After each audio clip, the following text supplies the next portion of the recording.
Les voyages d'Amuse-Gueule, semaine après semaine. Bonsoir Johanna Dayer. Bonsoir Stéphane. Vous connaissez Majorque vous-même? Oui, tout à fait. Et les vins espagnols aussi. Plein de petits trésors. Ouais, c'est ça, plein de magnifique, fantastiques magnifique. cépages indigènes. Avec ce soleil dont il bénéficie tout au long de l'année. Alors vous nous apportez votre soleil à vous, parce que je parle de vin, c'est pas pour rien, c'est qu'effectivement, vous êtes une des grandes spécialistes mondiales du vin, la dégustation, l'énologie, etc. C'est votre domaine. On va parler des cépages. Qu'est-ce que c'est un cépage? Alors les cépages, c'est les variétés de raisins. Comme on voit ici, il y a des raisins blancs, enfin, verts qui vont nous donner des vins blancs, des raisins rouges, des raisins qui ont des couleurs plutôt dans les tons rosés, comme ça. Donc c'est des variétés. Vous avez l'air sceptique. Ça vous parle pas? C'est-à-dire, oui, je sais pas, c'est des couleurs, je vois les différences de couleurs. Là, mais... Ok. Alors on va prendre un autre exemple. Ouais. Vous connaissez les chiens, Stéphane? Vous avez déjà vu des chiens? Je connais les chiens. Wouf, wouf, oui. Ok, fantastique. Alors, si vous voyez des chiens dans la rue, des fois ils se ressemblent pas tous, n'est-ce pas? Oui. Exactement. Alors, pourtant, c'est des chiens, quoi. Et c'est tous des chiens, mais il y a des différentes races de chiens. C'est la même chose avec les cépages. Ok. Donc, il y en a entre 6 à 10 000 sur la planète. Donc, beaucoup de diversité en termes de couleur, taille de baies, et puis aussi des précurseurs aromatiques qu'il y a dans les raisins qu'on va retrouver ensuite dans les vins. Dans les vins. C'est ça qui fait la diversité de notre monde du vin. Si je garde la comparaison avec les chiens, on sait que c'est l'humain, dans le fond, qui a sélectionné toutes les variétés de chiens qu'on connaît. Est-ce que c'est la même chose avec les cépages? Oui. Alors, à la base, la vigne, il y a très peu de vignes qui sont hermaphrodites, qui sont capables de s'auto-polliniser. Donc, l'homme a en fait que toutes les vignes deviennent hermaphrodites pour pouvoir faire des raisins tout le temps. Donc, effectivement, ça, c'était une sélection de l'homme. Et aujourd'hui, l'homme fait aussi créer même des nouveaux cépages en mixant des attributs qu'il a envie de voir dans la nouvelle variété.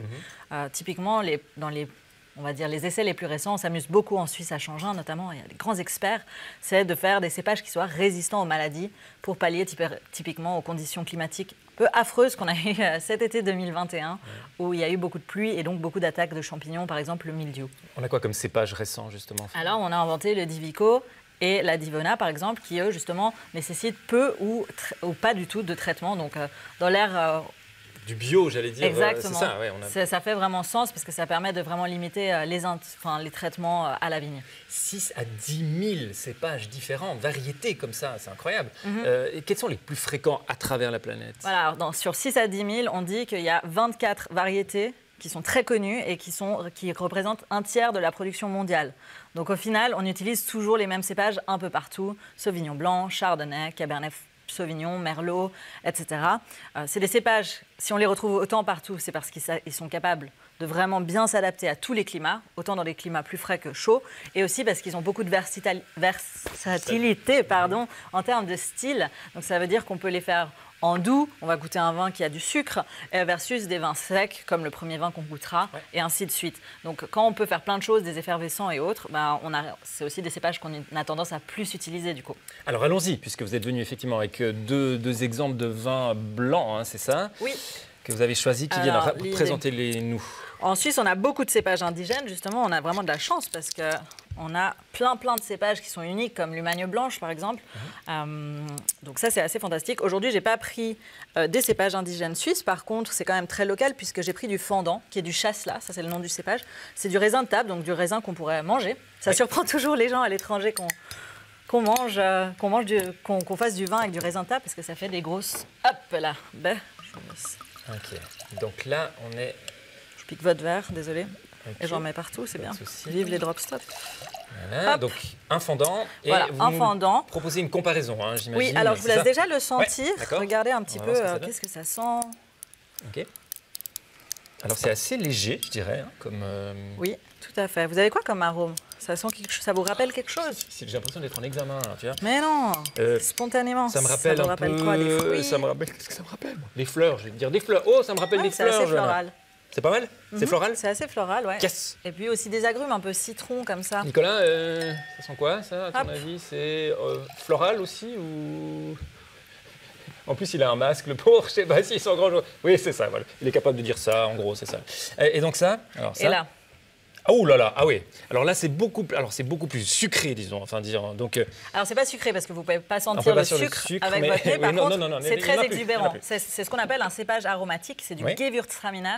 Donc là, on a des arômes très intenses de rose, de litchi, très très floral aussi, Ok. et beaucoup d'épices. Et donc là, ça c'est un bon contraste parce qu'on a un cépage non aromatique, le chasselas, tout comme le chardonnay. C'est des cépages qui sont chouettes parce qu'en tant que vigneron, on peut s'amuser à révéler le terroir. Sur différents sols, ils vont s'exprimer différemment. Et aussi, on peut jouer à rajouter des choses. Par exemple, on peut faire un élevage en barrique sur un chardonnay qui va nous donner des arômes vanillés toastés. On avait parlé des barriques la dernière saison. Donc ça, c'est l'idée de se dire, on va pouvoir apporter des couches d'arômes supplémentaires grâce à l'élevage en fût sur les cépages non aromatiques. Sur les cépages aromatiques, on veut la pureté du fruit, on veut montrer comme ils sont fantastiques tels quels, donc on les déguste comme ça. Fais santé. Alors, pardon, j'ai déjà bu. Donc là, vous partez directement sur le plus sucré, le Gewürztraminer, litchi. Très onctueux aussi. Hein. Ça irait bien, ça, par exemple, je pense à l'onctuosité de Marie-Robert tout à l'heure, enfin de ses plats. C'est un peu trop parfumé C'est un peu et il y a trop. du sucre. Par contre, un chardonnay, justement, avec un élevage en barrique, ça irait très bien avec ce gras du beurre blanc. Et C'est là, ça. ça pourrait être très sympathique. Ok. Un dernier mot sur le changement climatique. Est-ce qu'aujourd'hui, on est capable de faire face à ça, justement au niveau des cépages? Oui, alors maintenant, avec le dérèglement climatique, on voit qu'on a des climats de plus en plus marginaux, des extrêmes. Donc, ce qu'on fait, c'est qu'on regarde le matériel végétal, on regarde la partie inférieure, la partie de la vigne où il y a les racines, et on va chercher à développer des porte-greffes, donc le bas de la vigne, qui va par exemple faire des racines très très profondes pour pouvoir accéder à l'eau dans les régions où on peut avoir de plus en plus de sécheresse. Donc c'est vraiment ça qui est utilisé pour... Et donc c'est une bonne nouvelle. Ça veut dire que notamment dans des régions comme le Valais qui vont être de plus en plus sèches, a priori, Exactement. on va pouvoir continuer d'avoir la On va vigne. adapter Et donc- les cépages pour mettre des cépages qui aiment mieux les climats plus chauds, par exemple, Ouais. mais on peut aussi jouer avec ces questions de porte-greffes. Très bien. Merci beaucoup, Johanna Dayer, Avec plaisir, d'être Stéphane. venue. On va